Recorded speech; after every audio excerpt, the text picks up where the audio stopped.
ਔਰ 45 ਦੀ ਲਿਸਟ ਸ਼ਰਮਾ ਜੀ ਤਿਆਰ ਕਰ ਚੁੱਕੇ ਸੀਗੇ ਤੇ ਮੈਨੂੰ ਇਹਦੇ ਬਾਰੇ ਸਿਰਫ ਪਰਸੋਂ ਦੱਸਿਆ ਇਹਨਾਂ ਨੇ। ਮੈਨੂੰ ਸਰਪ੍ਰਾਈਜ਼ ਦੇਣ ਨੂੰ ਕਹਿ ਰਹੇ ਸੀਗੇ ਵੀ ਜਸਵਿੰਦਰ ਨੂੰ ਸਰਪ੍ਰਾਈਜ਼ ਦੇਣਾ, ਪਰ ਜਦੋਂ ਫਿਰ ਮੈਨੂੰ ਉਹਨਾਂ ਨੂੰ ਦੱਸਣਾ ਪਿਆ, ਮੇਰੇ ਕੋਲ ਕੁਝ ਫੋਟੋਜ਼ ਲੈਣੀ ਸੀ, ਕੁਝ ਇਨਫੋਰਮੇਸ਼ਨ ਲੈਣੀ ਸੀ, ਫਿਰ ਇਹਨਾਂ ਨੇ ਡਿਸਕਲੋਜ਼ ਕੀਤਾ ਕਿ ਅਸੀਂ ਆਨਲਾਈਨ ਪਾਰਟੀ ਜਿਹੜੀ ਅਸੀਂ ਕਰ ਰਹੇ ਹਾਂ। ਹੁਣ ਮੈਨੂੰ ਯੂਨੀਵਰਸਿਟੀ ਦੇ ਵਿੱਚ ਪ੍ਰੋਗਰਾਮ ਆਰਗੇਨਾਈਜ਼ ਕਰਦੇ ਨੂੰ ਕਿੰਨਾ ਟਾਈਮ ਹੋ ਗਿਆ ਕਿਸਾਨ ਮੇਲਿਆਂ ਤੇ, ਸਾਡੇ ਤਾਂ ਮਿੰਟ ਦਾ ਪ੍ਰੋਗਰਾਮ ਹੁੰਦਾ ਉੱਥੇ, ਮਿੰਟ ਟੂ ਮਿੰਟ। ਮੈਂ ਕਿਹਾ ਬਾਹਰ 45 ਬੰਦੇ ਇਕੱਠੇ ਕਰੀ ਬੈਠੇ ਹੋ, ਔਰ ਮੇਰੇ ਲਈ ਐਡੀ ਖੁਸ਼ੀ ਵਾਲੀ ਗੱਲ ਆ, ਪਰ ਜਦੋਂ ਇੱਕ ਨੂੰ 2-2 ਮਿੰਟ ਵੀ ਦਵਾਂਗੇ ਕਿੰਨੇ ਘੰਟੇ ਲੱਗਣਗੇ? ਵੀਸੀ ਸਾਹਿਬ ਬੈਠਣਗੇ ਇਹਨਾਂ 'ਚ? ਬਸ ਤੂੰ ਮੈਂ ਤੈਨੂੰ ਲਿਸਟ ਦੱਸ ਦੇ, ਤੂੰ ਹੋਰ ਤਾਂ ਨਹੀਂ ਕਿਸੇ ਨੂੰ ਐਡ ਕਰਨਾ। ਮੈਂ ਕਿਹਾ ਮੈਂ ਤਾਂ ਘਟਾਉਣ ਨੂੰ ਕਹਿ ਰਿਹਾ। ਔਰ ਮੈਂ ਹੈਰਾਨ ਆ ਕਿ ਵੀਸੀ ਸਾਹਿਬ ਔਰ ਇਕੱਲੇ ਸਾਡੇ ਢਿੱਲੋਂ ਸਾਹਿਬ ਨਹੀਂ, ਔਲਖ ਸਾਹਿਬ, ਕੰਗ ਸਾਹਿਬ ਔਰ ਹੋਰ ਕਿੰਨੇ IAS ਆਫੀਸਰਸ, ਮੇਰੇ ਮਿੱਤਰ ਕਿੱਟੂ ਵੀਰ ਹੋਣੀ ਸਵੇਰ ਦੇ ਸਾਰੇ, ਔਰ ਮਨਮੋਹਨ ਜੀ ਔਰ ਸੁਖਨੈਨ ਜੀ, ਸਾਰੇ ਇਹਦੇ ਤੇ ਬੈਠੇ ਨੇ। ਪੰਜਾਬੀ ਫਿਲਮਾਂ ਦੇ ਪ੍ਰਸਿੱਧ ਅਦਾਕਾਰ ਅਤੇ PAU ਦੇ ਪਸਾਰ ਸਿੱਖਿਆ ਵਿਭਾਗ ਦੇ ਮੁਖੀ ਵਜੋਂ ਕਾਰਜਸ਼ੀਲ ਪ੍ਰਸਿੱਧ ਖੇਤੀ ਵਿਗਿਆਨੀ ਡਾਕਟਰ ਜਸਵਿੰਦਰ ਭੱਲਾ PAU ਵਿੱਚੋਂ ਸੇਵਾ ਮੁਕਤ ਹੋ ਗਏ। ਇਸ ਮੌਕੇ ਯੂਨੀਵਰਸਿਟੀ ਦੇ ਮੌਜੂਦਾ ਅਤੇ ਸਾਬਕਾ ਉੱਚ ਅਧਿਕਾਰੀਆਂ ਅਤੇ ਖੇਤੀ ਮਾਹਰਾਂ ਨੇ ਡਾਕਟਰ ਭੱਲਾ ਦੀ ਦੇਣ ਨੂੰ ਯਾਦ ਕੀਤਾ। ਖਾਸ ਗੱਲ ਇਹ ਰਹੀ ਕਿ ਕੋਵਿਡ-19 ਤੋਂ ਸੁਰੱਖਿਆ ਲਈ ਸਰਕਾਰੀ ਹਦਾਇਤਾਂ ਦੇ ਮੱਦੇਨਜ਼ਰ ਡਾਕਟਰ ਭੱਲਾ ਦੀ ਸੇਵਾ ਮੁਕਤੀ ਦਾ ਸਮਾਗਮ ਉਹਨਾਂ ਦੇ ਫੇਸਬੁੱਕ ਪੇਜ ਤੋਂ ਪੂਰੀ ਦੁਨੀਆ ਵਿੱਚ ਆਨਲਾਈਨ ਪ੍ਰਸਾਰਿਤ ਕੀਤਾ ਗਿਆ। ਇਸ ਸਮਾਗਮ ਦੀ ਪ੍ਰਧਾਨਗੀ PAU ਦੇ ਵਾਈਸ ਚਾਂਸਲਰ ਨੇ ਕੀਤੀ, ਜਿਸ ਵਿੱਚ ਪ੍ਰਸਿੱਧ ਕਲਾਕਾਰਾਂ ਤੇ ਫਿਲਮ ਜਗਤ ਦੇ ਸਿਤਾਰਿਆਂ ਨੇ ਆਨਲਾਈਨ ਹਾਜ਼ਰੀ ਭਰੀ ਅਤੇ ਭੱਲਾ ਨੂੰ ਸ਼ੁਭ ਕਾਮਨਾਵਾਂ ਦਿੱਤੀਆਂ। ਇਸ ਮੌਕੇ ਡਾਕਟਰ ਭੱਲਾ ਨੇ ਆਪਣੇ ਸੰਦੇਸ਼ ਵਿੱਚ ਆਪਣੀਆਂ ਸਾਰੀਆਂ ਪ੍ਰਾਪਤੀਆਂ ਦਾ ਸਿਹਰਾ PAU ਨੂੰ ਹੀ ਦਿੱਤਾ। ਕੈਰੀਅਨ ਜੱਟਾ। ਮਾਨਯੋਗ ਡਾਕਟਰ ਢਿੱਲੋਂ ਸਾਹਿਬ, ਸਾਡੇ ਵਰਦੀ ਵਾਈਸ ਚਾਂਸਲਰ PAU ਲੁਧਿਆਣਾ, ਤੇ ਡਾਕਟਰ ਔਲਖ ਜੀ, ਸਾਡੇ ਐਕਸ ਵਾਈਸ ਚਾਂਸਲਰ, ਔਰ ਡਾਕਟਰ ਕੰਗ ਸਾਹਿਬ, ਸਾਡੇ ਐਕਸ ਵਾਈਸ ਚਾਂਸਲਰ, ਔਰ ਜਿਨ੍ਹਾਂ ਦੇ ਮੈਸੇਜ ਆਏ VC ਸਾਹਿਬ ਦੇ, ਸਾਡੇ VC ਸਾਹਿਬ ਨੂੰ ਮੇਰੇ ਪ੍ਰਤੀ, ਔਰ 45 ਦੀ ਲਿਸਟ ਸ਼ਰਮਾ ਜੀ ਤਿਆਰ ਕਰ ਚੁੱਕੇ ਸੀਗੇ ਤੇ ਮੈਨੂੰ ਇਹਦੇ ਬਾਰੇ ਸਿਰਫ ਪਰਸੋਂ ਦੱਸਿਆ ਇਹਨਾਂ ਨੇ। ਮੈਨੂੰ ਸਰਪ੍ਰਾਈਜ਼ ਦੇਣ ਨੂੰ ਕਹਿ ਰਹੇ ਸੀਗੇ ਵੀ ਜਸਵਿੰਦਰ ਨੂੰ ਸਰਪ੍ਰਾਈਜ਼ ਦੇਣਾ, ਪਰ ਜਦੋਂ ਫਿਰ ਮੈਨੂੰ ਉਹਨਾਂ ਨੂੰ ਦੱਸਣਾ ਪਿਆ, ਮੇਰੇ ਕੋਲ ਕੁਝ ਫੋਟੋਜ਼ ਲੈਣੀ ਸੀ, ਕੁਝ ਇਨਫੋਰਮੇਸ਼ਨ ਲੈਣੀ ਸੀ, ਫਿਰ ਇਹਨਾਂ ਨੇ ਡਿਸਕਲੋਜ਼ ਕੀਤਾ ਕਿ ਅਸੀਂ ਆਨਲਾਈਨ ਪਾਰਟੀ ਜਿਹੜੀ ਅਸੀਂ ਕਰ ਰਹੇ ਹਾਂ। ਤੇ ਸ਼ਰਮਾ ਜੀ ਨੇ ਜਦੋਂ ਮੈਨੂੰ ਲਿਸਟ ਦੱਸੀ, ਹੁਣ ਮੈਨੂੰ ਯੂਨੀਵਰਸਿਟੀ ਦੇ ਵਿੱਚ ਪ੍ਰੋਗਰਾਮ ਆਰਗੇਨਾਈਜ਼ ਕਰਦੇ ਨੂੰ ਕਿੰਨਾ ਟਾਈਮ ਹੋ ਗਿਆ ਕਿਸਾਨ ਮੇਲਿਆਂ ਤੇ, ਸਾਡੇ ਤਾਂ ਮਿੰਟ ਦਾ ਪ੍ਰੋਗਰਾਮ ਹੁੰਦਾ ਉੱਥੇ, ਮਿੰਟ ਟੂ ਮਿੰਟ। ਮੈਂ ਕਿਹਾ ਬਾਹਰ 45 ਬੰਦੇ ਇਕੱਠੇ ਕਰੀ ਬੈਠੇ ਹੋ, ਔਰ ਮੇਰੇ ਲਈ ਐਡੀ ਖੁਸ਼ੀ ਵਾਲੀ ਗੱਲ ਆ, ਪਰ ਜਦੋਂ ਇੱਕ ਨੂੰ 2-2 ਮਿੰਟ ਵੀ ਦਵਾਂਗੇ ਕਿੰਨੇ ਘੰਟੇ ਲੱਗਣਗੇ? VC ਸਾਹਿਬ ਬੈਠਣਗੇ ਇਹਨਾਂ 'ਚ? ਕਹਿੰਦਾ ਜਸਵਿੰਦਰ ਉਹ ਤੂੰ ਮੇਰੇ ਤੇ ਛੱਡ, ਬਸ ਮੈਂ ਤੈਨੂੰ ਲਿਸਟ ਦੱਸ ਦੇ, ਤੂੰ ਹੋਰ ਤਾਂ ਨਹੀਂ ਕਿਸੇ ਨੂੰ ਐਡ ਕਰਨਾ। ਮੈਂ ਕਿਹਾ ਮੈਂ ਤਾਂ ਘਟਾਉਣ ਨੂੰ ਕਹਿ ਰਿਹਾ, ਤੁਸੀਂ ਐਡ ਕਰਨ ਨੂੰ ਕਹਿ ਰਹੇ ਹੋ। ਪਰ ਵਾਕਿਆ ਜਿਵੇਂ ਡਾਕਟਰ ਔਲਖ ਸਾਹਿਬ ਨੇ ਕਿਹਾ ਕਿ ਅੱਜ ਤੱਕ ਯੂਨੀਵਰਸਿਟੀ ਦੇ ਵਿੱਚ ਨਾ ਕੋਈ ਇਸ ਤਰ੍ਹਾਂ ਦੀ ਰਿਟਾਇਰਮੈਂਟ ਫੇਅਰਵੈਲ ਹੋਈ ਆ, ਔਰ ਅੱਗੋਂ ਨੂੰ ਹੋ ਸਕਦਾ ਇਹ ਪਰੰਪਰਾ ਚੱਲ ਪਵੇ, ਜਿਵੇਂ ਸ਼ਰਮਾ ਜੀ ਨੇ ਇੱਕ ਨਿਵੇਕਲਾ ਇਹ ਉਪਰਾਲਾ ਕੀਤਾ। ਔਰ ਮੈਂ ਹੈਰਾਨ ਆ ਕਿ VC ਸਾਹਿਬ ਔਰ ਇਕੱਲੇ ਸਾਡੇ ਢਿੱਲੋਂ ਸਾਹਿਬ ਨਹੀਂ, ਔਲਖ ਸਾਹਿਬ, ਕੰਗ ਸਾਹਿਬ ਔਰ ਹੋਰ ਕਿੰਨੇ IAS ਆਫੀਸਰਸ, ਮੇਰੇ ਮਿੱਤਰ ਕਿੱਟੂ ਵੀਰ ਹੋਣੀ ਸਵੇਰ ਦੇ ਸਾਰੇ, ਔਰ ਮਨਮੋਹਨ ਜੀ ਔਰ ਸੁਖਨੈਨ ਜੀ, ਸਾਰੇ ਇਹਦੇ ਤੇ ਬੈਠੇ ਨੇ। ਔਰ ਅੱਖ ਨਹੀਂ ਝਪਕ ਰਹੇ। ਮੈਨੂੰ ਤਾਂ ਇਹ ਲੱਗਿਆ ਵੀ ਜਿਵੇਂ ਬਾਲਮਕਨ ਜੀ ਨੇ ਸ਼ੁਰੂ ਤੋਂ ਕਿਹਾ ਨਾ, ਵੀ ਜਦੋਂ ਮੈਂ ਆਪਣਾ ਮਾਸਕ ਲਾ ਲਿਆ ਤਾਂ ਸਮਝ ਲਓ ਵੀ ਹੁਣ ਬਸ ਕਰੋ, ਬਹੁਤ ਲੰਮੀ ਹੋ ਗਈ ਸਟੇਟਮੈਂਟ। ਮੈਂ ਤਾਂ ਦੇਖਿਆ ਪ੍ਰੋਗਰਾਮ ਤਾਂ ਅੱਧ ਨਿਕਲ ਗਿਆ, VC ਸਾਹਿਬ ਨੇ ਮਾਸਕ ਲਾਇਆ ਨਹੀਂ। ਮੈਂ ਕਿਹਾ ਤਾਂ ਇਸ਼ਾਰਾ ਦੇ ਰਹੇ ਨੇ ਵੀ ਖਤਮ ਕਰੋ ਯਾਰ, ਬਹੁਤ ਹੋ ਗਿਆ ਬਹੁਤ ਹੋ ਗਿਆ। ਬਾਅਦ ਵਿੱਚ VC ਸਾਹਿਬ ਨੇ ਲਾ ਲਿਆ ਤੇ ਫਿਰ ਮੈਂ ਐਕਸਪ੍ਰੈਸ਼ਨ ਦੇਖੇ ਉਹਨਾਂ ਦੇ, ਕਿਉਂਕਿ ਮੈਨੂੰ ਇੱਕ ਸ਼ੇਰ ਯਾਦ ਆ ਗਿਆ कि आंखों से मुस्कुराना सीख लो, चेहरे की मुस्कुराहट तो अब मास्क ने छुपा ली है। सो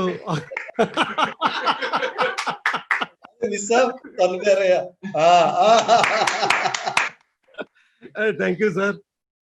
और मैं थोड़े पॉइंट जिवें मैं देखदा ना भी VC साहब 2 घंटे स्टेज ते रहन, 3 रहन, उन्होंने पेन फड़ के कुछ ना कुछ नोट करी जाना, और फिर जदों अपना इन्हां ने कनक्लूडिंग रिमार्क्स देने आ, ਉਹਦੇ ਵਿੱਚ ਇੱਕ ਵੀ ਐਸੀ ਚੀਜ਼ ਨਹੀਂ ਹੁੰਦੀ ਸੀ ਜਿਹੜੀ ਇਹ ਇਨਕਲੂਡ ਨਹੀਂ ਕਰਦੇ ਹੁੰਦੇ ਸੀ। ਮੈਂ ਵੀ ਸਾਰਿਆਂ ਦੇ ਥੋੜੇ ਸੁਣੀ ਗਿਆ ਤੇ ਮੈਂ ਕਿਹਾ ਜਿੱਥੇ ਕਿਤੇ ਮੈਂ ਬੋਲੂੰਗਾ 2-4 ਲਫ਼ਜ਼, ਕਿਉਂਕਿ ਪਹਿਲਾਂ ਹੀ ਇੰਨਾ ਟਾਈਮ ਜ਼ਿਆਦਾ ਹੋ ਜਾਣਾ। ਤੇ ਜਿਵੇਂ ਸ਼ੁਰੂ ਦੇ ਵਿੱਚ ਵਾਕਈ ਮੈਂ ਲੱਕੀ ਹਾਂ, ਜਿਵੇਂ ਕਿਹਾ ਕਿ ਮੈਨੂੰ ਇੰਨਾ ਮੌਕਾ ਮਿਲਿਆ, ਇੰਨਾ ਪਿਆਰ ਮਿਲਿਆ, ਇੰਨਾ ਸਤਿਕਾਰ ਮਿਲਿਆ। ਸੱਚ ਪੁੱਛੇ ਤਾਂ ਜੇ ਮੈਂ ਇੱਕ ਗੱਲ ਕਹਾਂ ਨਾ, ਤੇ ਸ਼ਾਇਦ ਉਹ ਘਰਦਿਆਂ ਨੂੰ ਕੌੜੀ ਲੱਗੇ, ਪਰ ਮੇਰੇ ਲਈ ਕਹਿਣੀ ਇਹ ਮੁਨਾਸਿਬ ਹੋਊਗੀ ਕਿ ਇੰਨੀ ਪਿਆਰ, ਸ਼ਿੱਦਤ, ਮੁਹੱਬਤ ਸ਼ਾਇਦ ਮੇਰੀ ਸ਼ਰਧਾਂਜਲੀ ਤੇ ਵੀ ਨਾ ਹੁੰਦਾ ਜਿੰਨਾ ਅੱਜ ਸਾਰੇ ਯੂਨੀਵਰਸਿਟੀ ਵਾਲਿਆਂ ਨੇ ਬਾਲਮਕਨ ਤੁਸੀਂ ਇਕੱਠਾ ਕਰਤਾ, ਇੰਨਾ ਪਿਆਰ ਦਿੱਤਾ ਮੈਨੂੰ ਸੱਚੀ। ਔਰ ਮੇਰੇ ਲਈ ਇਹ ਸਾਰਾ ਕੁਝ ਤੁਸੀਂ ਦਿੱਤਾ, ਇਹਦਾ ਮੈਂ ਧੰਨਵਾਦੀ ਹਾਂ ਆਪਣੇ ਪਰਮਾਤਮਾ ਦਾ, ਜਿਨ੍ਹਾਂ ਨੇ ਮੈਨੂੰ ਇਸ ਯੂਨੀਵਰਸਿਟੀ ਦੇ ਵਿੱਚ ਘੱਲਿਆ ਸੰਨ 77 ਦੇ ਵਿੱਚ, ਜਿੱਥੇ ਮੈਨੂੰ ਭਰਾਵਾਂ ਵਰਗਾ ਯਾਰ ਬਾਲਮਕਨ ਸ਼ਰਮਾ ਮਿਲਿਆ, ਕੇਸ਼ਵਰਾਮ ਸ਼ਰਮਾ ਜੀ ਵੀ ਮਿਲੇ, ਸ਼ਕੀਨਾ ਜੀ ਔਰ ਚੀਮਾ ਜੀ, ਜਿਨ੍ਹਾਂ ਨੇ ਉਂਗਲ ਫੜ ਕੇ ਤੋਰਿਆ ਮੈਨੂੰ, ਸਟੇਜ ਤੇ ਪਹਿਲੀ ਮੈਨੂੰ ਐਂਟਰੀ ਦਵਾਈ। ਔਰ ਉਸ ਤੋਂ ਬਾਅਦ ਅਸੀਂ ਆਪਣੀਆਂ ਸਾਰੀਆਂ ਸ਼ਰਮਾ ਦੇ ਫਰੈਂਡਸ, ਚਾਵਲਾ ਸਾਹਿਬ, ਟੰਡਨ ਸਾਹਿਬ, ਹੋਰ ਪੁਰਾਣੇ ਮਿੱਤਰ ਸਭ ਐਪਰੀਸ਼ੀਏਟ ਕਰਦਾ ਰਹੇ। ਅੱਜ ਵੀ ਸਾਰਿਆਂ ਦੇ ਮੈਸੇਜ ਆ ਰਹੇ ਨੇ ਲਗਾਤਾਰ। ਸੋ ਉਹ ਜਿਹੜੀ ਇੱਕ ਚੇਟਕ ਲੱਗੀ ਸਾਨੂੰ ਡਰਾਮਿਆਂ ਦੀ, ਮੈਂ ਮੰਨਦਾ ਇਸ ਗੱਲ ਨੂੰ ਕਿ ਅਗਰ ਅਸੀਂ ਇੱਧਰ ਵੀ ਟਾਈਮ ਡਿਵੋਟ ਕਰਾਂਗੇ ਸਾਡੀ ਪੜ੍ਹਾਈ ਤੇ ਥੋੜਾ ਬਹੁਤ ਫਰਕ ਪੈਂਦਾ, ਪਰ ਕੋਸ਼ਿਸ਼ ਕੀਤੀ ਕਿ ਨਾਲ ਨਾਲ ਪੜ੍ਹਾਈ ਵੀ ਮੇਨਟੇਨ ਕਰੀ ਜਾਵੇ, ਪੂਰਾ ਸਟੈਂਡਰਡ ਰੱਖਿਆ ਜਾਵੇ ਪੜ੍ਹਾਈ ਦਾ ਵੀ। ਪਰ ਇੱਧਰ ਜਿਹੜਾ ਟਾਈਮ ਦਿੱਤਾ ਸੀ ਉਹ ਸਾਡਾ ਅਜਾਈ ਨਹੀਂ ਗਿਆ, ਉਹ ਮੈਨੂੰ ਦੁਨੀਆ ਤੱਕ ਲੈ ਕੇ ਗਿਆ। ਔਰ ਇੱਕ ਗੱਲ ਮੈਂ ਹੋਰ ਜ਼ਰੂਰ ਕਹੂੰਗਾ ਕਿ ਜਦੋਂ ਜਿਵੇਂ ਸਾਡੇ ਮੇਰੀ class fellow Ravinder Dhariwal madam ਨੇ, ਜਿਹੜੇ DSW ਨੇ, ਉਹਨਾਂ ਨੇ ਦੱਸਿਆ ਕਿ ਜਸਵਿੰਦਰ ਬਹੁਤ ਸ਼ਾਈ ਨੇਚਰ ਦਾ ਸੀਗਾ। ਹੁਣ ਵੀ ਮੈਂ ਸ਼ਾਈ ਨਾ ਹੁੰਦਾ ਤਾਂ ਕੀ ਹੁੰਦਾ। 10ਵੀਂ ਤੱਕ ਮੇਰੇ ਕੋਲ ਕੋਈ ਕੋ ਐਜੂਕੇਸ਼ਨ ਨਹੀਂ ਸੀ, ਕੱਲਾ ਮੁੰਡਿਆਂ ਵਾਲਾ ਸਕੂਲ, ਪਹਿਲੀ ਤੋਂ ਲੈ ਕੇ 10ਵੀਂ ਤੱਕ। BSc ਕੀਤੀ ਤਾਂ ਨਹੀਂ ਕੋਈ ਕੁੜੀ ਹੁੰਦੀ ਸੀ ਨਾਲ, ਸਾਰੇ ਮੈਂ ਤੇ ਬਾਲੇ ਹੋਣੀ ਸਭ ਇਕੱਠੇ ਮੁੰਡੇ। ਅੱਗੋਂ MSc ਦੇ ਵਿੱਚ ਮੈਂ ਇਕੱਲਾ ਤੇ 6 ਕੁੜੀਆਂ, ਤੇ ਦੱਸੋ ਮੈਂ ਸ਼ਾਈ ਨੇਚਰ ਦਾ ਹੋਵਾਂ ਤਾਂ ਕੀ ਹੋਵਾਂ। ਫਿਰ ਵੀ ਰਵਿੰਦਰ ਹੋਣਾ ਦੇ ਨਾਲ ਰਹਿ ਕੇ ਉਹਨਾਂ ਨਾਲ ਕਦੇ ਐਸਾ ਭੇਦਭਾਵ ਨਹੀਂ ਸਾਨੂੰ ਲੱਗਿਆ ਵੀ ਅਸੀਂ ਲੜਕੀਆਂ ਜਾਂ ਲੜਕੀਆਂ ਵਾਂ, ਇਕੱਠਿਆਂ ਨੇ ਪੜ੍ਹਨਾ ਔਰ ਇਕੱਠਿਆਂ ਨੇ ਸਾਰਾ ਕੁਝ ਸਿੱਖਣਾ, ਕਲਾਸਿਸ ਲਾਉਣੀਆਂ। ਔਰ ਇਹੀ ਆ ਕਿ ਹੁਣ ਤੱਕ ਰਿਟਾਇਰਮੈਂਟ ਤੱਕ ਇੰਨਾ ਪਿਆਰ ਸਾਡਾ ਸਾਰੇ ਸਟਾਫ ਨਾਲ, ਸਾਰਿਆਂ ਨਾਲ ਬਣਿਆ ਹੋਇਆ ਔਰ ਮਿਲਿਆ ਹੋਇਆ। ਇੱਕ ਫੁਲਕਾ ਕਲੱਬ ਮੈਂ ਜ਼ਰੂਰ ਬਣਾਈ ਹੋਈ ਸੀ ਕੈਰੋ ਕਿਸਾਨ ਘਰ ਵਿੱਚ, ਜਿੱਥੇ ਸਾਡੇ ਕੋਕਰੀ ਨਾਲ ਸਾਂਝ ਹੋਈ, ਸ਼ਹਿਰੀ ਜੀ ਨਾਲ ਹੋਈ, ਔਰ ਹੋਰ ਸਰਾਭਾ ਜੀ ਹੋਈ, ਹੋਰ ਕਿੰਨੇ ਬੰਦੇ ਹੋਏ। ਬਾਕੀ ਮੈਂ ਮਾਣ ਬਹੁਤ ਮਹਿਸੂਸ ਕਰਦਾ ਕਿ ਗੁਰਪ੍ਰੀਤ ਤੂਰ ਵਰਗੇ ਸਾਡੇ ਆਫੀਸਰ ਮੇਰੇ ਕਲਾਸ ਫੈਲੋ ਰਹੇ ਨੇ, ਜਿਨ੍ਹਾਂ ਨੂੰ ਮੈਂ ਸ਼ਰਾਰਤ ਨਾਲ ਛੇੜਦਾ ਵੀ ਰਹਿੰਦਾ ਹੁੰਦਾ ਸੀ। ਉਹ ਸੱਚੀ ਗੱਲ ਸੀ ਜਦੋਂ ਗੁਰਪ੍ਰੀਤ ਜੀ ਨੇ ਸੁਣਾਈ ਕਿ ਜਸਵਿੰਦਰ ਨੇ ਮੈਨੂੰ ਚਿੱਠੀ ਪਾ ਕੇ ਬੁਲਾ ਲਿਆ, ਕਿਉਂਕਿ ਸਾਡਾ ਫਾਈਨਲ ਈਅਰਸ ਖਤਮ ਹੋ ਗਿਆ ਸੀਗਾ। ਸਾਡਾ ਇੱਕ ਕੋਰਸ ਰਹਿੰਦਾ ਸੀ, ਅਸੀਂ ਸਮਰ ਲੈ ਲਈ, ਸਾਡਾ ਦਿਲ ਨਾ ਲੱਗਿਆ ਕਰੇ ਸਮਰ 'ਚ, ਇਹ ਸਾਰੇ ਕੋਰਸ ਕਲੀਅਰ ਕਰੀ ਬੈਠੇ। ਮੈਂ ਫਿਰ ਕੀ ਕੀਤਾ, ਸ਼ਰਾਰਤ ਕੀਤੀ ਤੇ ਇੱਕ ਚਿੱਠੀ ਪਾ ਕੇ ਗੁਰਪ੍ਰੀਤ ਨੂੰ ਸੱਦਿਆ ਕਿ ਗੁਰਪ੍ਰੀਤ ਚਿੱਠੀ ਪਾਈ ਡੀਨ ਆਫਿਸ ਵੱਲੋਂ ਵੀ ਤੇਰੇ ਇਹਦੇ ਮਾਰਕਸ ਰਹਿੰਦੇ ਨੇ ਲੱਗਣ ਵਾਲੇ NS ਉਹਦੇ, ਇਸ ਕਰਕੇ ਤੇਰੀ ਡਿਗਰੀ ਨਹੀਂ ਮਿਲਣੀ, ਆ ਕੇ ਕਲੀਅਰ ਕਰ। ਇਹ ਮੈਂ ਆਪਣੇ ਪਾਪਾ ਜੀ ਨੂੰ ਲੈ ਕੇ ਉੱਥੇ ਵਿਚਾਰੇ ਦਾ ਮੂੰਹ ਉੱਡਿਆ ਹੋਇਆ ਗੁਰਪ੍ਰੀਤ ਜੀ ਦਾ ਆ ਗਏ ਉੱਥੇ। ਅਸੀਂ ਤਾਂ ਪਹਿਲਾਂ ਤਾਂ ਸ਼ੁਗਰ ਲਾਈ ਗਈ ਤੇ ਵੀ ਦੇਖੀਏ ਕੀ ਹੋ ਰਿਹਾ, ਪਰ ਜਦੋਂ ਡੀਨ ਸਾਹਿਬ ਦਾ ਦਰਵਾਜ਼ਾ ਖੋਲਿਆ ਫਿਰ ਵਾਕਈ ਮੈਂ ਫਿਰ ਫਰਸ਼ ਤੇ ਬਹਿ ਗਿਆ। ਤੇ ਕੋਲ ਮੈਂ ਕਿਹਾ ਜਾਈਦਾ ਭਰਾਵਾ, ਚਿੱਠੀ ਮੈਂ ਪਾਈ ਸੀ। ਕਹਿੰਦਾ ਤੂੰ ਇਹਦੇ ਉੱਪਰ ਸ਼ੇਰ ਵਾਲੀ ਟਿਕਟ ਲੱਗੀ ਹੋਈ ਆ, ਇਹ ਕਿੱਥੋਂ ਲੈ ਲਈ? ਮੈਂ ਕਿਹਾ ਸ਼ੇਰ ਵਾਲੀ ਸਰਕਾਰੀ ਟਿਕਟ ਕਿਤੋਂ ਚੱਕ ਲਈ ਸੀ ਅਸੀਂ, ਉਹ ਲਾਤੀ ਤਾਂ ਕਿ ਤੈਨੂੰ ਐਂ ਲੱਗੇ ਸਰਕਾਰੀ ਚਿੱਠੀ ਆ। ਸੋ ਇੰਨਾ ਪਿਆਰ ਜਿਹੜੀ ਗੁਰਪ੍ਰੀਤ ਜੀ ਨਾਲ ਸ਼ੁਰੂ ਤੋਂ ਵੀ ਰਿਹਾ, ਔਰ ਹੁਣ ਇੰਨਾ ਮਾਣ ਮਹਿਸੂਸ ਹੁੰਦਾ ਕਿ ਏਡੇ ਇਮਾਨਦਾਰ ਅਫਸਰ, ਔਰ ਜਿਵੇਂ ਸਾਡੇ ਜੈਰਾਜ ਜੀ, ਹੋਰ ਸਾਡੇ ਕਿੰਨੇ ਉਪਲ ਸਾਹਿਬ, ਔਰ ਕਿੰਨੇ ਬੰਦੇ ਸਾਡੇ ਜਿਹੜੇ ਸਾਡੇ ਕਲਾਸ ਫੈਲੋਜ਼ ਐਡੀਆਂ ਵੱਡੀਆਂ ਵੱਡੀਆਂ ਪੋਸਟਾਂ ਤੇ ਨੇ, ਤੇ ਸਾਡਾ ਔਰ ਸਾਡੀ PAU ਦਾ ਮਾਣ ਵਾਕਈ ਬਹੁਤ ਉੱਚਾ ਹੁੰਦਾ ਇਹਦੇ ਨਾਲ। ਔਰ ਜਿਵੇਂ ਗੁਰਪ੍ਰੀਤ ਜੀ ਨੇ ਦੱਸਿਆ ਕਿ ਜਦੋਂ ਅਸੀਂ ਉਹਨਾਂ ਦੀ ਵਾਈਫ ਰੁਪਿੰਦਰ ਦਾ PhD ਦਾ ਥੀਸਿਸ ਜਮ੍ਹਾਂ ਕਰਾਉਣ ਗਏ ਸੀਗੇ ਚੌਧਰੀ ਚੰਦ ਸਿੰਘ ਯੂਨੀਵਰਸਿਟੀ, ਔਰ ਵਾਪਸੀ ਤੇ ਜਿੱਥੇ ਖਾਣਾ ਖਾਈਏ ਉੱਥੇ ਪੈਸੇ ਨਾ ਲੈਣ, ਜਿੱਥੇ ਕੋਈ ਚਾਹ ਪੀਏ ਉੱਥੇ ਪੈਸੇ ਨਾ ਲੈਣ। ਗੁਰਪ੍ਰੀਤ ਜੀ ਮੇਰੇ ਮੂੰਹ ਵੱਲ ਦੇਖਣ, ਮੈਂ ਉਹਦੇ ਵੱਲ, ਫਿਰ ਇੱਕ ਦੂਜੇ ਦਾ ਦੋਨਾਂ ਨੇ ਮਾਣ ਵਧਾਇਆ। ਉਹ ਕਹਿੰਦੇ ਜਸਵਿੰਦਰ ਤੇਰੇ ਕਰਕੇ ਪੈਸੇ ਨਹੀਂ ਲਏ। ਮੈਂ ਕਿਹਾ ਨਹੀਂ, ਤੁਸੀਂ ਪੁਲਿਸ ਵਾਲਿਆਂ ਤੁਹਾਡੇ ਕਰਕੇ ਨਹੀਂ ਲਏ। ਕਹਿੰਦਾ ਮੈਨੂੰ ਕੌਣ ਜਾਣਦਾ, ਮੈਂ ਭਰਤੀ ਪਾਈ ਹੋਈ ਆ। ਸੋ ਏਦਾਂ ਦੇ ਬਹੁਤ ਸ਼ੁਗਲ ਵੇਲੇ ਹੁਣ ਵੀ ਗੁਰਪ੍ਰੀਤ ਜੀ ਨਾਲ ਕਰਦੇ ਰਹੀਦਾ ਅਸੀਂ। ਔਰ ਬਾਕੀ ਉਤਰਾਅ ਚੜ੍ਹਾਅ ਲਾਈਫ ਦੇ ਵਿੱਚ ਆਉਂਦੇ ਆ, ਵਾਕਈ ਇੱਕ ਦੋ ਵਾਰੀ ਮੈਂ ਜ਼ਰੂਰ ਕੋਸ਼ਿਸ਼ ਕੀਤੀ ਸੀ ਕਿ ਮੈਂ ਰਿਜ਼ਾਈਨ ਕਰ ਦੇਵਾਂ, ਕਿਉਂਕਿ ਮੈਨੂੰ ਪਹਿਲਾਂ ਛੁੱਟੀ ਨਹੀਂ ਮਿਲਦੀ ਸੀ, ਕਿਉਂਕਿ ਛੁੱਟੀਆਂ ਸਾਰੀਆਂ ਮੈਂ ਖਾ ਚੁੱਕਿਆ ਸੀ, ਕਦੇ ਬਾਹਰਲੇ ਪ੍ਰੋਗਰਾਮਾਂ 'ਚ, ਕਦੇ ਫੋਰਨ ਕੰਟਰੀਜ਼ ਦੇ, ਕਦੇ ਫਿਲਮਾਂ 'ਚ। ਤੋਂ ਇੱਕ ਸਟੇਜ ਐਸੀ ਆਈ ਤੇ ਬਿਨੂ ਢਿੱਲੋਂ ਕਹਿਣ ਲੱਗ ਗਿਆ, ਕਹਿੰਦਾ ਬੜਾ ਸੀਰੀਅਸ ਜਿਹਾ ਹੋ ਕੇ ਮੇਰੇ ਰੂਮ 'ਚ ਆਇਆ ਜਦੋਂ ਮੈਂ ਬਾਹਰ ਸੀ, ਕਹਿੰਦਾ ਮੇਰੀ ਗੱਲ ਸੁਣ, ਵੀਰ ਸਾਹਿਬ ਕੌਣ ਨੇ? ਮੈਂ ਕਿਹਾ ਡਾਕਟਰ ਬਲਦੇਵ ਸਿੰਘ ਢਿੱਲੋਂ ਨੇ। ਕਹਿੰਦਾ ਯਾਰ ਢਿੱਲੋਂ ਦੀ ਥੋੜਾ ਮੋੜਨਗੇ। ਮੈਂ ਕਿਹਾ ਕੀ ਗੱਲ? ਕਹਿੰਦਾ ਤੈਨੂੰ ਮੈਂ ਕਹਿ ਕੇ ਸਸਪੈਂਡ ਕਰਾ ਦੇਵਾਂ, ਫਿਰ ਕਹਿੰਦਾ ਨਾਲੇ ਤੂੰ ਉਸ ਤੋਂ ਬਾਅਦ ਤੈਨੂੰ ਅੱਧੀ ਤਨਖਾਹ ਮਿਲ ਜਾਊਗੀ, ਫਿਰ ਆਪਣਾ ਤੂੰ ਦੁਬਾਰਾ ਬਹਾਲ ਹੋ ਜਾਏਗਾ ਤੇ ਨਾਲੇ ਤਾਂ ਉਹਨਾਂ ਚਿਰ ਫਿਲਮਾਂ ਕਰ ਲਏਗਾ। ਮੈਂ ਕਿਹਾ ਰਹਿਣ ਦੇ ਭਰਾਵਾ, ਉਹ ਤਾਂ ਪਹਿਲਾਂ ਹੀ ਤਿਆਰ ਬੈਠੀ ਆ ਵੀ ਇਹ ਪਤਾ ਨਹੀਂ ਕੰਮ ਕਰਦਾ ਕਿ ਨਹੀਂ ਕਰਦਾ। ਪਰ ਹੌਲੀ ਹੌਲੀ VC ਸਾਹਿਬ ਦਾ ਜੋ ਸੁਭਾਅ ਸੀ ਅਸੀਂ ਗ੍ਰਹਿਣ ਕੀਤਾ, ਅਸੀਂ ਇੰਨਾ ਕੁਝ ਸਿੱਖਿਆ ਔਰ ਉਹਨਾਂ ਨੂੰ ਜਾਣਿਆ ਵੀ ਇਹ ਕੀ ਚਾਹੁੰਦੇ ਨੇ, ਇਹਨਾਂ ਦੇ ਅੰਦਰ ਕੀ ਆ, ਉਹ ਕੀ ਐਕਸਪੈਕਟ ਕਰਦੇ ਨੇ। ਔਰ ਜੋ ਮੈਂ ਤੱਤ ਕੱਢਿਆ ਉਹ ਇਹ ਆ ਕਿ ਵੀਸੀ ਸਾਹਿਬ ਕਹਿੰਦੇ ਆ ਵੀ ਮੇਰਾ ਕਸੂਰ ਇਹ ਆ ਕਿ ਮੈਂ ਆਪਣੇ ਆਪ ਨੂੰ ਬਾਕੀ ਸਾਰਿਆਂ ਨਾਲ ਕੰਪੇਅਰ ਕਰਨ ਲੱਗ ਜਾਂਦਾ ਵੀ ਜੇ ਮੈਂ 70 72 ਸਾਲ ਦਾ ਹੋ ਕੇ ਇਸ ਉਮਰ 'ਚ ਵੀ ਇੰਨੀ ਮਿਹਨਤ ਕਰ ਸਕਦਾ, ਤੁਸੀਂ ਤਾਂ ਜਵਾਨ ਹੋ, ਤੁਸੀਂ ਕਿਉਂ ਨਹੀਂ ਕਰ ਸਕਦੇ? ਸੋ ਉਦੋਂ ਫਿਰ ਸਾਨੂੰ ਪਤਾ ਲੱਗਦਾ ਵੀ ਵੀਸੀ ਸਾਹਿਬ ਸਾਡੇ ਦਿਲ ਦੇ ਬਹੁਤ ਚੰਗੇ ਆ ਤੇ ਪਿਆਰ ਬਹੁਤ ਕਰਦੇ ਆ, ਪਰ ਕਈਆਂ ਨੂੰ ਪਿਆਰ ਕਰਨਾ ਆਉਂਦਾ, ਐਕਸਪ੍ਰੈਸ ਕਰਨਾ ਨਹੀਂ ਆਉਂਦਾ। ਤਾਂ ਹੋ ਸਕਦਾ ਵੀਸੀ ਸਾਹਿਬ ਨੂੰ ਐਕਸਪ੍ਰੈਸ ਕਰਨਾ ਘੱਟ ਆਉਂਦਾ ਹੋਵੇ, ਪਰ ਫਿਰ ਮੈਂ ਕੋਕਰੀ ਦਾ ਸਹਾਰਾ ਲੈਣਾ ਸ਼ੁਰੂ ਕੀਤਾ ਵੀ ਤੂੰ ਸਾਡਾ ਪ੍ਰਧਾਨ ਹੈ ਵੀਰੇ, ਮੇਰੀਆਂ ਛੁੱਟੀਆਂ ਦਵਾ, ਮੈਨੂੰ ਛੁੱਟੀਆਂ ਮਿਲਣ। ਇਹਨੇ ਕੀ ਕਰਨਾ ਵੀ ਛੁੱਟੀਆਂ ਲੈ ਜਾਣਾ ਤੇ ਮੈਨੂੰ ਮੈਂ ਅੱਜ ਗਿਆ ਸੀ, ਵੀਸਾ ਮਿਲੇ ਨਹੀਂ, ਅੱਜ ਤੁਸੀਂ ਅੱਜ ਮੂਡ ਨਹੀਂ ਠੀਕ ਸੀ। ਇਹਨੇ ਮੈਨੂੰ ਮੇਰਾ ਉੱਧਰ ਜਹਾਜ਼ ਚੜ੍ਹਨ ਦਾ ਟਾਈਮ ਹੋਣਾ ਸੀ, ਉਹ ਤੇ ਮੇਰੀ ਛੁੱਟੀ ਨਹੀਂ ਉਦੋਂ ਤੱਕ ਹੁੰਦੀ ਸੀ। ਫਿਰ ਮੈਂ ਜਿਹੜਾ ਤੱਤ ਕੱਢਿਆ ਔਰ ਮੈਂ ਬਾਕੀ ਆਪਣੇ ਸਾਰੇ ਫੈਕਲਟੀ ਮੈਂਬਰ ਨੂੰ ਦੱਸਣਾ ਚਾਹੁੰਦਾ ਵੀਸੀ ਸਾਹਿਬ ਬਾਰੇ। ਹੋ ਸਕਦਾ ਵੀਸੀ ਸਾਹਿਬ ਨੂੰ ਇਸ ਗੱਲ ਦਾ ਪਤਾ ਹੋਵੇ। ਵੀਸੀ ਸਾਹਿਬ ਤੋਂ ਕੋਈ ਕੰਮ ਲੈਣਾ ਜਾਂ ਕੰਮ ਕਰਾਉਣਾ ਸਿਰਫ ਇਹ ਆ, ਸੱਜੇ ਖੱਬੇ ਸਿਫਾਰਿਸ਼ਾਂ ਦੀ ਲੋੜ ਨਹੀਂ, ਡਾਇਰੈਕਟ ਅਪਰੋਚ ਕਰੋ ਵੀਸੀ ਸਾਹਿਬ ਨੂੰ, ਢਿੱਲੋਂ ਸਾਹਿਬ ਕੋਲ ਜਾਓ, ਉਹਨਾਂ ਨੂੰ ਕਹੋ ਕਿ ਮੇਰੀ ਆਹ ਪ੍ਰੋਬਲਮ ਆ, ਮੈਨੂੰ ਸਰ ਛੁੱਟੀ ਚਾਹੀਦੀ ਹੈ। ਮੈਂ ਮੇਲਿਆਂ ਤੇ ਪੂਰੀਆਂ ਰੌਣਕਾਂ ਲਾ ਕੇ ਵੀਸੀ ਸਾਹਿਬ ਨੂੰ ਖੁਸ਼ ਕਰ ਦਿੰਦਾ ਸੀ। ਮੈਂ ਦੱਸ ਦਿੰਦਾ ਸੀ ਜੀ ਡਾਕਟਰ ਸਾਹਿਬ ਮੇਲੇ ਸਾਰੇ ਲਾਗੇ, ਮੈਂ ਹੁਣ ਆਪਣੀ ਬੇਟੀ ਕੋਲ ਉੱਥੇ ਜਾਣਾ, ਮੈਨੂੰ 1.5 ਸਾਲ ਹੋ ਗਿਆ ਨੂੰ, ਮੈਂ ਨਾਰਵੇ ਗਿਆ ਨਹੀਂ, ਭੇਜ ਦੇ ਕੇਸ ਭੇਜ ਦੇ। ਉਹ ਤੋਂ ਬਾਅਦ ਫਿਰ ਮੈਂ ਕੋਈ ਨਹੀਂ ਝਾਕਿਆ ਮੁੜ ਕੇ, ਬਸ ਆਉਂਦਾ ਮੇਰੇ ਕੋਲ ਸਤਿ ਸ੍ਰੀ ਅਕਾਲ ਬੁਲਾਉਂਦਾ, ਮੈਂ ਵੀ ਬੁਲਾਉਂਦਾ, ਚਾਹ ਵੀ ਪਿਲਾਉਂਦਾ, ਪਰ ਮੈਂ ਦੱਸਦਾ ਵੀ ਕੋਕਰੀ ਮਗਰ ਬਹੁਤਾ ਜਾਣ ਦੀ ਲੋੜ ਨਹੀਂ, ਡਾਇਰੈਕਟ ਵੀਸੀ ਸਾਹਿਬ ਕੋਲ ਜਾਓ ਕਿਉਂਕਿ ਮੈਨੂੰ ਇੰਨਾ ਪਿਆਰ ਕਰਦੇ ਆ। ਅੱਛਾ, ਦੂਸਰੀ ਗੱਲ, ਹਾਂਜੀ ਹੋਰ ਮੈਂ ਦੱਸਣਾ ਚਾਹੂੰਗਾ, ਮੈਂ ਜਿਹੜੀ ਗੱਲ ਕੁਛ ਨੋਟ ਕੀਤੀ ਸੀ,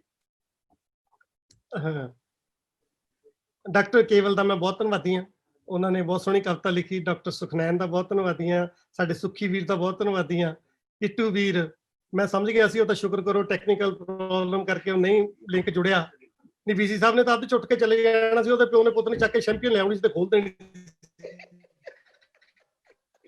ਵੀਸੀ ਸਾਹਿਬ ਨੂੰ ਗੁੱਸਾ ਚੜ੍ਹਨਾ ਸੀ, ਸਾਨੂੰ ਵਿੱਚ ਬਿਠਾ ਕੇ ਚੈਂਪੀਅਨ ਖੋਲਣ ਲੱਗੇ ਹੋ। ਉਹ ਤਾਂ ਸ਼ੁਕਰ ਹੈ ਟੈਕਨੀਕਲ ਪ੍ਰੋਬਲਮ ਆਈ ਤੇ ਉਹ ਕੱਲ ਵਿੱਚੇ ਵਧੀਆ ਹੋ ਗਿਆ। ਬਾਕੀ ਹੋਰ ਬਾਕੀ ਗੱਲਾਂ ਬਾਤਾਂ ਮੈਂ ਤੁਹਾਡੇ ਨਾਲ ਬਹੁਤ ਕਰ ਲਈਆਂ। ਯੂਨੀਵਰਸਿਟੀ ਦਾ ਸਭ ਤੋਂ ਜਿਹੜੀ ਵੱਡੀ ਗੱਲ ਮੈਨੂੰ ਲੱਗੀ ਪਤਾ, ਆਈ ਮੀਨ ਮੈਂ ਇੱਕ ਇੰਟਰਵਿਊ ਦਿੱਤੀ ਤੇ ਉਹਦੇ ਵਿੱਚ ਉਹਨਾਂ ਨੇ ਪੁੱਛਿਆ ਵੀ ਕਿੰਨਾ ਕੁ ਖੁਸ਼ ਹਾਂ ਤੂੰ ਜਾ ਕੇ।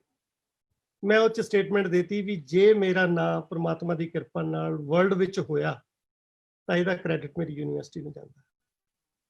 ਉਹ ਅਖਬਾਰ 'ਚ ਛਪਿਆ, ਜਗਬਾਣੀ 'ਚ।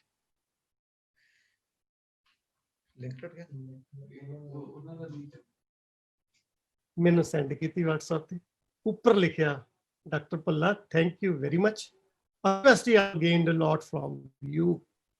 ਵੀਸੀ ਸਾਹਿਬ ਦੀਆਂ ਝੜਕਾਂ ਸੁਣ ਕੇ ਜਦੋਂ ਕਈ ਵਾਰੀ ਮੀਟਿੰਗਾਂ 'ਚ ਤੱਤੇ ਠੰਡੇ ਹੋ ਜਾਂਦੇ ਸੀ, ਸਾਰੇ ਕਹਿੰਦੇ ਸੀ ਵੀਸੀ ਸਾਹਿਬ ਦਾ ਸੁਆਹ ਮਾਈਂਡ ਨਾ ਕਰੋ, ਮਾਈਂਡ ਨਾ ਕਰੋ। ਅਸੀਂ ਵੀ ਰਾਤ ਨੂੰ ਇੱਧਰੋਂ ਸੁਣ ਕੇ ਸਵੇਰੇ ਰਾਤ ਨੂੰ ਇੱਧਰੋਂ ਕੱਢ ਕੇ ਸਰਾਣੇ ਸੌਂ ਕਰਕੇ ਪੈ ਜਾਂਦੇ ਹੁੰਦੇ ਸੀ, ਪਰ ਵੀਸੀ ਸਾਹਿਬ ਦੇ ਉਹ 2 ਅੱਖਰਾਂ ਨੇ ਮੈਨੂੰ ਪਰਸੋਂ ਸੌਣ ਨਹੀਂ ਦਿੱਤਾ।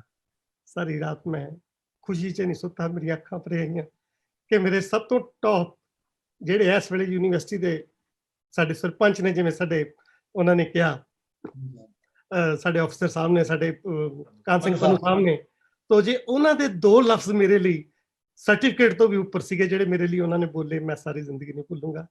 ਬਾਕੀ ਔਲਖ ਸਾਹਿਬ ਸਾਨੂੰ ਬੱਚਿਆਂ ਵਾਂਗੂ ਬੁੱਕਲ 'ਚ ਲੈ ਕੇ ਪਿਆਰ ਕਰਦੇ ਰਹੇ, ਜਿਵੇਂ ਮੈਂ ਉਹ ਗੱਲ ਮੈਂ ਸੁਣਾਉਣੀ ਸੀ ਨਮਕ ਵਾਲੀ ਵੀ ਬੱਚਿਓ ਮੈਂ ਨਮਕ ਤਾਂ ਪਾਇਆ ਸੀ ਇਹਨਾਂ 'ਚ ਸਮੋਸਿਆਂ 'ਚ ਵੀ ਹੁਣ ਨਕਲ ਨਾ ਮਾਰਿਓ ਜੇ ਮੈਂ 10 ਮਿੰਟ ਕਮਰੇ ਤੋਂ ਬਾਹਰ ਵੀ ਜਾਣਾ। ਇੰਨਾ ਪਿਆਰ ਕਰਦੇ ਸੀ ਬੱਚਿਆਂ ਨੂੰ। ਔਰ ਕੰਗ ਸਾਹਿਬ ਦਾ ਤਾਂ ਕਹਿਣਾ ਹੀ ਕੀ ਆ, ਇੰਨੇ ਸੌਫਟ ਮਾਈਂਡਡ ਸੀ, ਇੰਨਾ ਪਿਆਰ ਦਿੱਤਾ ਸਾਨੂੰ। ਔਰ ਪਹਿਲੇ ਵੀਸੀ ਸੀ ਜਿਹੜੇ ਮੇਰੇ ਨਾਲ ਫਿਲਮ ਦੇਖ ਕੇ ਆਏ ਸੀ, ਕੈਰੀ ਔਨ ਜੱਟਾ ਦੇ ਵਿੱਚ ਜਾ ਕੇ ਆਪਣੀ ਫੈਮਿਲੀ ਦੇ ਨਾਲ। ਸੋ ਵੀਸੀ ਸਾਹਿਬ ਇਹਨਾਂ ਨੂੰ ਵੀ ਬਹੁਤ ਕਿਹਾ, ਢਿੱਲੋਂ ਸਾਹਿਬ ਨੂੰ, ਵੀ ਤੁਸੀਂ ਮੇਰੀਆਂ ਇੰਨੀਆਂ ਫਿਲਮਾਂ ਆਉਂਦੀਆਂ ਕਦੇ ਇੱਕ ਦੇਖੋ ਤਾਂ ਸਹੀ, ਵੀ ਸ਼ਾਇਦ ਸ਼ੁਰੂ 'ਚ ਵੀ ਤੁਹਾਡਾ ਨਜ਼ਰੀਆ ਬਦਲ ਜਾਵੇ ਵੀ ਜਸਵਿੰਦਰ ਚਲ ਪੜਾਉਂਦਾ ਤਾਂ ਹੈ ਵੀ ਇੱਧਰ ਵੀ ਯਾਰ ਖਾਸਾ ਕੁਝ ਕਰਦਾ ਇਹ, ਪਰ ਇਹਨਾਂ ਕੋਲ ਟਾਈਮ ਨਹੀਂ ਸੀ। ਪਰ ਆਪ ਜਵਾਨੀ ਵਿੱਚ ਮੇਰਾ ਖਿਆਲ ਕੋਈ ਇਹਨਾਂ ਨੇ ਐਸੀ ਫਿਲਮ ਨਹੀਂ ਛੱਡੀ ਜਿਹੜੀ ਨਾ ਦੇਖੀ ਹੋਵੇ। ਇੰਨੇ ਫਿਲਮ ਲਾਈਨ ਦੇ ਵਿੱਚ ਕੱਲੀ ਗੱਲ ਅੱਜ ਵੀ ਪੁੱਛ ਲਓ ਇਹਨਾਂ ਨੂੰ। ਪਰ ਮੈਂ ਫਿਰ ਵੀ ਧੰਨਵਾਦੀ ਹਾਂ ਕਿ ਵੀਸੀ ਸਾਹਿਬ ਨੇ ਚਾਹੇ ਨਹੀਂ ਦੇਖੀ, ਪਰ Mrs vice chancellor doctor Mrs Paramjit Kaur ਨੇ, ਉਹ ਵਾਕਈ ਦੇਵੀ ਨੇ ਮੈਡਮ, ਤੇ ਮੈਂ ਤਾਂ ਰਿਗਾਰਡ ਮੇਰਾ ਸਿਰ ਝੁਕਦਾ। ਉਹ ਮੇਰੇ ਨਾਲ ਫਿਲਮ ਦੇਖ ਕੇ ਆਏ ਸੀ, ਬਿਨੂ ਢਿੱਲੋਂ ਤੇ ਮੇਰੀ ਫਿਲਮ ਸੀ, ਉਹ ਫਿਲਮ ਦਾ ਨਾਮ ਸੀ ਵੇਖ ਬਰਾਤਾਂ ਚੱਲੀਆਂ। ਔਰ ਉਹਨਾਂ ਨੇ ਵੀਸੀ ਸਾਹਿਬ ਨੂੰ ਵੀ ਰਿਕਮੈਂਡ ਕੀਤਾ, ਕਹਿੰਦੇ ਉਹਨਾਂ ਨੇ ਟਾਈਮ ਤਾਂ ਹੈ ਨਹੀਂ ਥੀਏਟਰ 'ਚ ਜਾਣ ਲਈ, ਪਰ ਉਹ ਦੇਖਣਗੇ ਫਿਲਮ। ਜਿੱਦਣ ਘਰੇ ਆਈ ਮੈਂ ਉਦੋਂ ਤੁਸੀਂ ਮੈਨੂੰ ਦੱਸਿਓ ਵੀ ਅੱਜ ਟੀਵੀ ਤੇ ਆ ਰਹੀ ਹੈ ਤੇ ਮੈਂ ਦਿਖਾਊਂਗਾ, ਪਤਾ ਨਹੀਂ ਵੀ ਸਭ ਦੇਖ ਸਕੇ ਕਿ ਨਹੀਂ ਦੇਖ ਸਕੇ। ਚਲੋ ਮੈਂ ਉਹ ਵੀ ਬਹੁਤ ਧੰਨਵਾਦੀ ਹਾਂ ਉਹਨਾਂ ਦਾ। ਬਾਕੀ ਵੀਸੀ ਸਾਹਿਬ ਨੇ ਬਹੁਤ ਪਿਆਰ ਕੀਤਾ, ਸਾਰੇ ਮੇਰੀ ਫੈਕਲਟੀ ਨੇ, ਮੇਰੇ ਡਿਪਾਰਟਮੈਂਟ ਨੇ, ਮਨਮੀਤ ਹੋਣੀ ਇੰਨਾ ਅੱਛਾ ਬੋਲੇ, ਕੂਕਲ ਸਾਹਿਬ ਇੰਨਾ ਅੱਛਾ ਬੋਲੇ ਮੇਰੇ ਲਈ।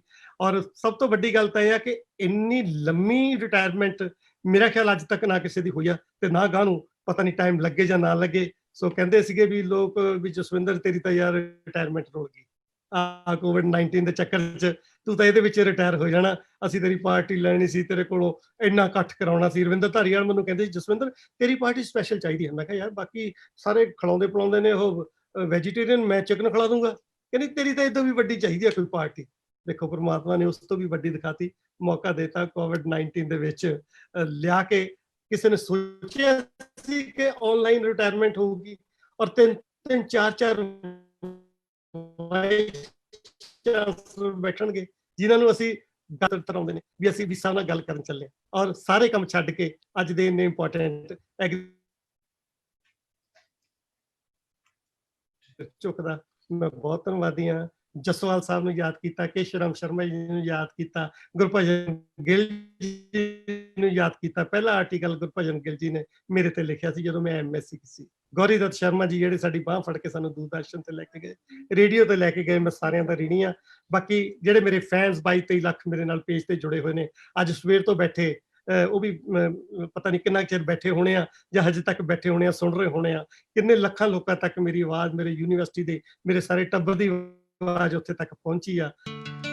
ਇਸ ਮੌਕੇ ਯੂਨੀਵਰਸਿਟੀ ਦੇ ਉੱਚ ਅਧਿਕਾਰੀਆਂ, ਅਧਿਆਪਕਾਂ ਤੇ ਹੋਰ ਪੰਜਾਬੀ ਸੰਗੀਤ ਜਗਤ ਤੇ ਫਿਲਮ ਜਗਤ ਦੀਆਂ ਹਸਤੀਆਂ ਨੇ ਉਹਨਾਂ ਨੂੰ ਸ਼ੁਭ ਕਾਮਨਾਵਾਂ ਦਿੱਤੀਆਂ। Bureau report, Spokesman TV.